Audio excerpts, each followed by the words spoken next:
Alam mo ba, hindi lang pala tungkol sa katawan natin ang self natin. Ano ba talaga ang material self?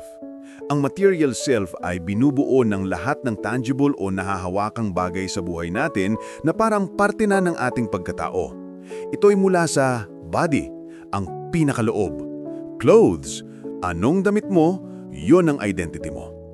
Immediate family, dahil kapag may nangyayaring masama sa kanila, ramdam mo din. Home, dito nangyayari ang life experiences mo. So, di ba parang layer by layer yan, pero lahat sila ay nagre-represent ng ikaw. Kapag may pumuli sa damit mo, parang ikaw na rin ang pinuri. Kapag nasira ang bahay mo, parang may parte ng sarili mo ang nawala. Medyo deep, no? Speaking of possessions, may concept pa sila na tinatawag na extended self.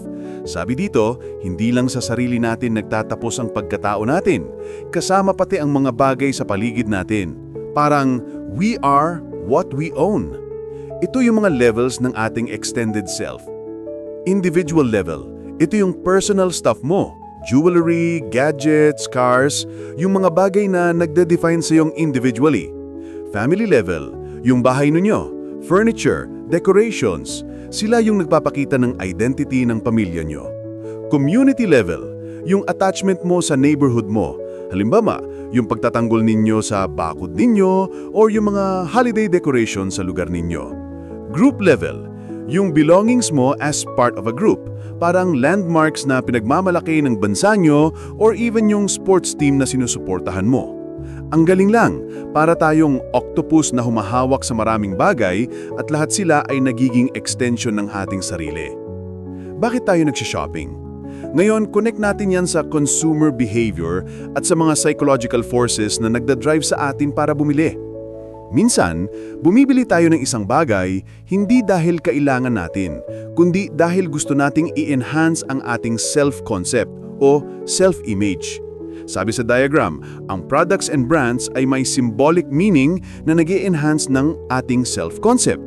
Kaya bumibili tayo ng certain brand kasi parang sinasabi nito sa mundo, ito ako.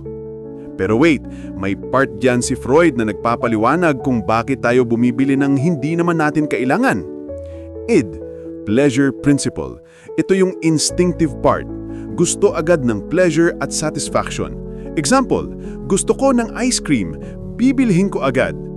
Ego, reality principle. Ito yung nag-i-evaluate. Siya yung nag-iisip, kailangan ko ba talaga yan? May pera ba ako?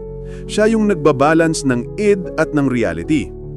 Superego, rules, or conscience. Ito naman yung moral compass natin, yung mga rules na tinuro sa atin ng society at pamilya. Example, huwag kang gagastos ng pera mo sa luho. You are broke! Kapag gusto nating bumili ng hindi naman kailangan, naglalaban-laban yung tatlong yan sa ating subconscious. Parang id wants the new phone, superego says mag-ipon, at ang ego ang magde-decide kung bibilhin ba o hindi based on reality. In short, you are your possessions, material self. Your identity extends to the things, family, and community around you. Extended self. We often buy things because they match the idea we have of ourselves or to boost that idea. Consumer behavior. Our internal conflict, id, ego, superego, plays a big role in our spending decisions.